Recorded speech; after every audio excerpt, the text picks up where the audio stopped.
행동주의적 집단 상담은 목표가 행동 수정에 해당된다라고 했어요. 그 다음에 일반적인 기법들은 행동적 기법을 씁니다. 자, 이 두 가지가 이제 가장 기본기가 되죠. 행동주의적 집단 상담이기 때문에 이 집단 상담자의 역할이 있어요.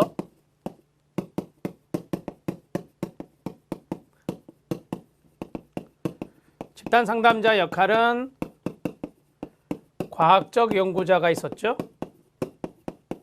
강화자가 있었죠. 그 다음에 코칭하는 사람을 이제 교사, 교육자라고 해요. 교사, 교육자, 에듀케이터라고 하죠.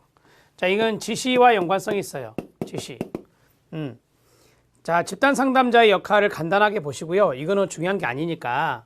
자, 과정이 있었습니다.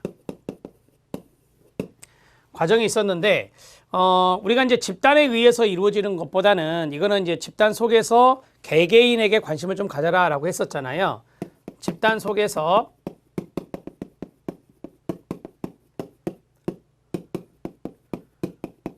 집단원에 대한 관심을 가져라.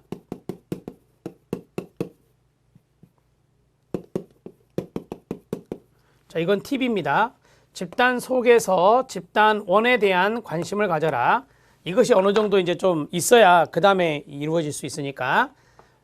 자, 첫 번째는 우리가 이제 탐색을 해야 되잖아요. 거기 나왔던 대로 5번에 나왔던 대로 그 환경적인 부분들, 그 다음에 개인적인 자원 이런 것들을 탐색할 필요가 있다.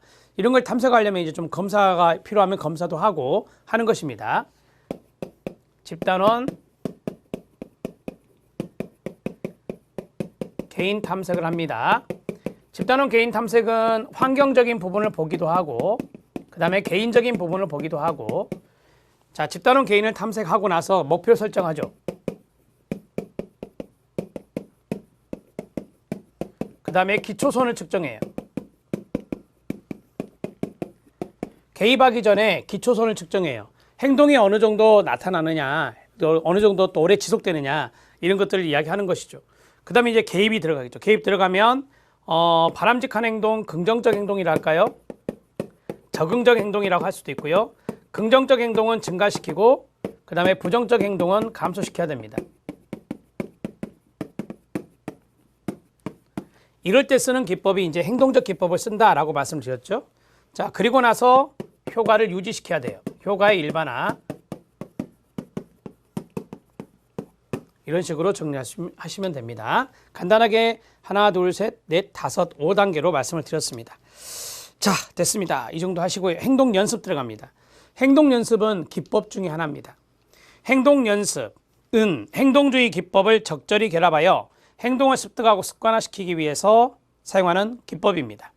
이를 위해 가장 먼저 해야 될 것은 역할 연기를 통해 시범을 보이는 겁니다. 시범에 동그라미 쳐주시기 바랍니다. 어느 정도 행동이 습득되면 행동 계약을 하고 행동 과제를 내주게 됩니다. 자, 우리가 이제 여기서 역할 연기를 통해서 시범을 보인다라고 했잖아요. 이 시범을 보이는 것은 집단 상담자가 시범을 보이게 되는 겁니다. 행동 계약은 일정 수준 또는 빈도를 정해서 목표 설정이죠. 그 목표가 달성되면 집단원들에게 그에게 강화물을 제공하고 목표를 달성하지 못했을 때는 벌을 주도록 계약을 하며 이 계약을 집단에서 일관성 있게 시행하도록 하는 겁니다. 우리들이 이제 알고 있는 그대로예요. 바람직한 것을 하면 강화를 주고 그 다음에 바람직하지 못한 것을 하면 벌을 주는 거, 이런 것들을 이제 쓰는 거죠. 그런데 이제 이렇게 하자라고 이제 합의를 하는 거예요. 그게 계약을 하는 거고, 습득한 행동을 습관화하기 위해서 스스로 자기 지도를 해야 됩니다. 습관화하기 위해서는 쉽게 말하면 지속성이 있어야 돼요. 그러니까 한 번 행동이 바뀌었다고 해서 그게 계속 나타나지 않잖아요. 그러면 이게 계속적으로 지속적으로 나타나려면 스스로 하려고 해야 돼요. 그래서 이게 이제 자기 지도라고 이야기하는 거죠. 스스로 자기 지도를 한다. 자신의 비효과적인 행동 패턴을 잘 수정하지 않고 상대방 입장에 대한 이해가 부족한 경우에는 역할 바꾸기를 해볼 필요가 있습니다. 역할 바꾸기 밑줄입니다. 자, 상대방 입장에 대한 이해가 부족하다. 그럼 역할을 바꿔서 하는 게 좋겠죠? 이거는 이해하시면 돼요. 외울 필요는 없어요. 자, 행동 연습이라고 하는 것이 뭐냐면 지금 여기 안에는 여러 가지가 나왔어요. 시범을 보여줘라. 그 다음에요. 강화와 벌을 써라. 그 다음에 계약을 맺어라. 그 다음에 이럴 때는 역할 바꾸기를 해라. 이게 다 행동적 기법인데 이거를 결합을 시켰잖아요. 이 결합을 시켜서 하는 것들을 우리가 행동 연습이라고 한다. 1번 체킹. 이것만 읽고 다시 읽고 넘어갑니다. 행동 연습은 행동주의 기법을 적절히 결합해서 행동을 습득하고 습관화시키기 위해서 사용하는 기법. 이게 바로 행동 연습이다. 이해되셨죠? 자, 그 다음에 네 번째 인지적 접근 방법 들어갑니다. 합리적 정서적 집단 상담이라고도 하는데 대표적인 사람이 앨리스와 백이죠. 자, 인지적 접근 방법을 보면 여러 가지 내용이 쭉 나오는데 거기 뭐 기출문제 확인학습에는 라자루스가 개발한 다중양식 치료의 핵심 개념이 나와 있습니다. 별표 2 잘 나오고요. 여기 안에 커그니티브 인지가 있어요. 그래서 행동도 있어요. 그래서 인지 행동에 들어갈 수 있고요. 그 다음에 밑에 실력 따지기 인지 재구조화는 뭐 목적이죠. 그 다음에 심학습에 인지 행동 치료 여러 가지가 쭉 들어 있어요. 자, 이 내용도 거기에 별표 하나 쳐야 됩니다. 여러 가지의 인지 행동 치료들까지 나와 있는 것까지 보도록 하겠습니다. 비합리적 신념이 엘버트 앨리스가 말한 문제의 원인이죠. 정서적 문제는 비합리적 신념에 기인하기 때문에 끊어요. 선행사건이 아니라 비합리적 신념이다. C라는 결과의 원인은 A가 아니라 B다. 생각나죠? 비합리적인 것을 합리적으로 대체할 때 이게 뭐예요? 네, 인지재구조화예요. 이게 인지를 바꾸는 거죠. 인지재구조화. 자, 정서적 문제가 해소된다는 원리에 입각합니다. 집단 상담자의 역할입니다. 인지적 신념, 비합리적 신념을 대체해야 되겠죠. 자, 집단원들로 하여금 그들의 현재 상태와 행동들이 비합리적 사고, 비합리적 신념에 기반하고 있기 때문에 자기 기만적이라는 사실에 맞닥뜨릴 수 있게 하는 게 좋습니다. 자기 기만적인 사고가 비합리적 사고예요. 거기에 직면하게 해라 라고 하는 겁니다. 논박 동그라미요. 앨리스가 강조한 거죠. 디스퓨트, A, B, C, D 모형의 D에 해당되는 거. 논박을 통해 보다 합리적인 것을 대체하도록 돕고 능동적이고 지시적이고 설득적, 철학적인 방법을 사용하는 것입니다.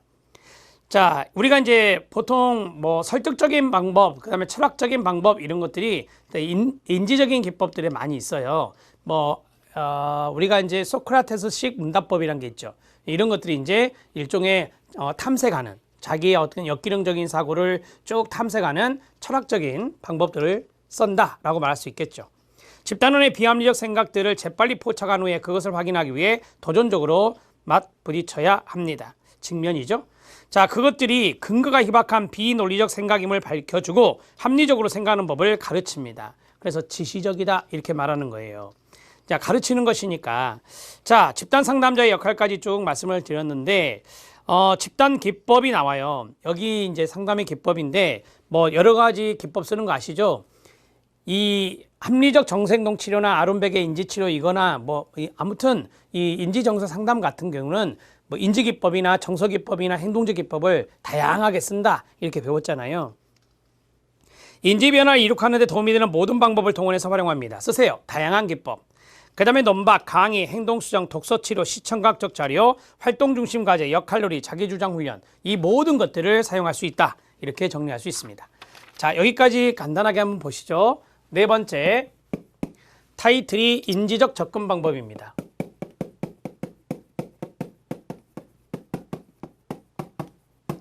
지금 여기 앞에 있는 이런 단어들은 제가 이제 쓴 게 아니라 산업인력공단에서 출제기준 냈잖아요. 그 출제기준의 목차에 있는 거예요. 그래서 뭐 인지적 접근 방법 하셔도 되고 그 다음에 인지정서적 집단 상담해도 되고 거기 오른쪽에 있는 대로 합리적 정서적 집단 상담해도 됩니다. 다 같은 맥락으로 생각하시면 되고요. 자, RBT 그 다음에 CT 이런 것들이 여기에 들어갈 수 있어요. 이거 외에도 뭐 많이 있지만 자, 인지적 접근 방법에서 중요한 부분은 인지가 문제 원인이다. 이게 문제 원인이에요. 그게 바로 이제 앞에서 말씀드렸던 비합리적 신념이다.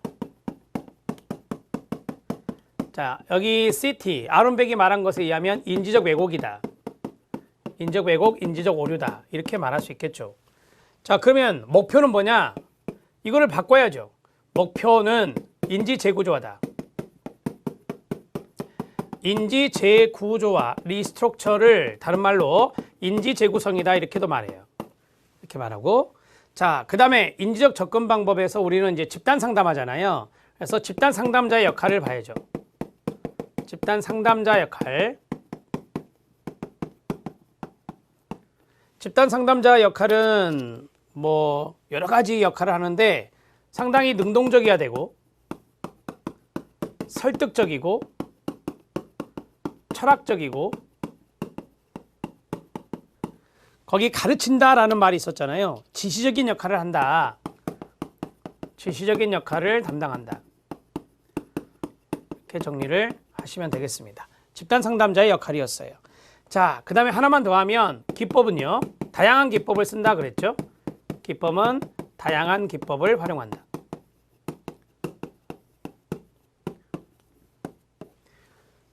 배운 대로 한다면 인지적인 방법도 있고 정서적인 방법도 있고 행동적인 방법도 있다.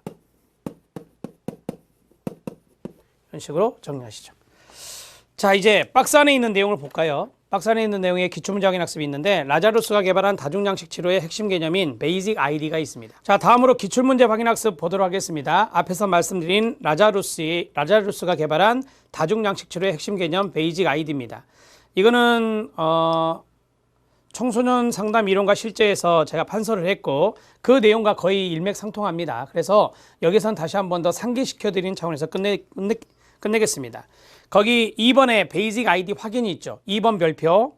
그 다음에 3번에 보면 각각에 대한 치료 기법들이 있죠. 3번 별표.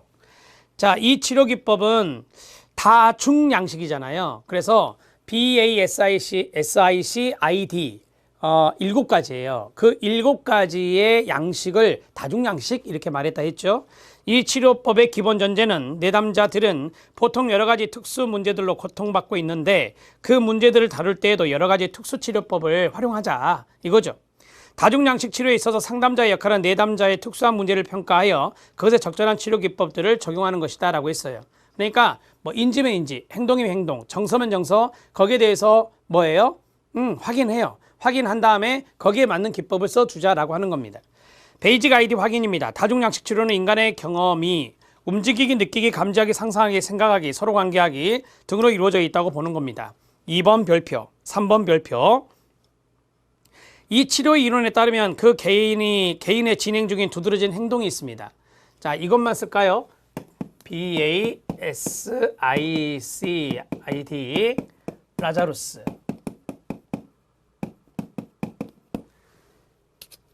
자, 이거는 행동이죠. 어펙션, 정서입니다. 자, 이거는 이제 센세이션, 감각이라고 하죠. 그 다음에 이미저리, 심상. 그 다음에 커그니티브, 인지.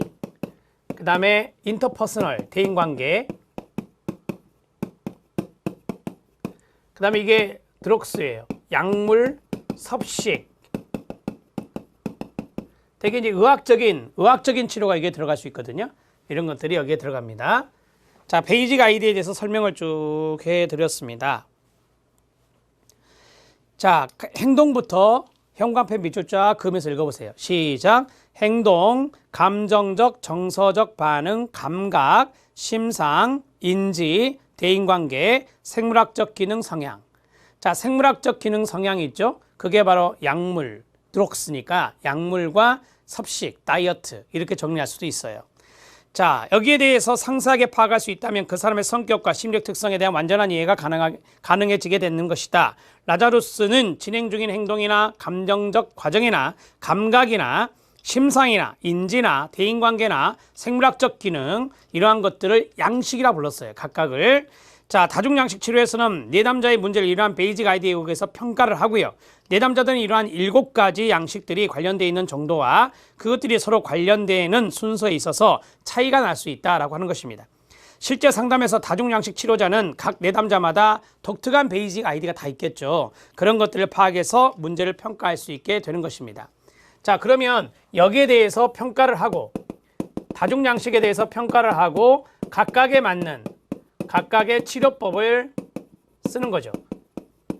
각각의 치료법을 쓰는 거다. 그러면 하나씩 치료법을 보면 행동은 소고, 역조건 형성, 긍정적 강화, 부정적 강화, 처벌. 정서는 소유하고 이제 수용하는 감정 이런 거죠. 받아들이는 그러한 것들이 여기에 들어갑니다. 그 다음에 감각은 긴장 이완, 감각적인 쾌감 이런 것들이 감각이 됩니다. 뭐 긴장 이완 이런 것들이 릴렉스가 여기에 들어갈 수 있겠죠. 심상은 이제 우리가 이미지를 말하는 거잖아요. 그래서 자기상, 셀프 이미지를 말하고요. 자기상의 변화나 대처 심상 이런 것들이 여기에 들어갑니다. 그 다음에 인지는 인지 재구성, 뭐 우리가 알고 있는 앞에서 했던 신념들, 자각 이런 것들입니다. 대인관계는 모델링, 불건전한 공포를 분산시키기, 역설적인 책략 이런 것들이 대인관계상에서 쓸 수 있는 기법들이에요. 역설적인 책략은 역설적 개입, 역설적 지시 이런 것들을 말하는 거죠. 자, 그 다음에 약물 생물학은 의학적 치료라고 말씀드렸잖아요. 운동의 동그라미, 운동의 이행, 영양 섭취, 섭식과 연관성이 있습니다. 그 다음에 물질 남용, 약물과 연관성이 있습니다. 물질 남용, 중지 이런 것들이 바로 약물 또는 생물학 이런 것들이라 이렇게 보시면 됩니다. 자, 이제 실력 따지기 인지 재구조화를 보겠습니다. 인지 재구조화는 여기 말씀드린 대로 목표다 이렇게 말씀드렸죠. 비효과적 행동 패턴이 나타나는 것은 인지 구조 때문이다. 자, 인지 구조를 바꾸면 효과적인 행동 패턴이 나타날 수 있다고 보는 것이 인지 재구조화다 이렇게 보시면 됩니다. 자, 심학습, 인지행동 치료 들어갑니다. 인지행동 치료를 아론백 계열에서는 커그니티브 서라피라는 용어를 선호했고요. 일반적으로 커그니티브 비헤이비어 서라피, 인지행동 치료라고 한다. 자, 그러면 인지행동 치료가 확장되고 진화되면서 기존의 인지행동 치료를 보완하고 혁신하는 치료법들이 점차 소개되고 있는데요. 거기 2번 별표, 2번에 보면 영의 심리도식 치료가 있습니다.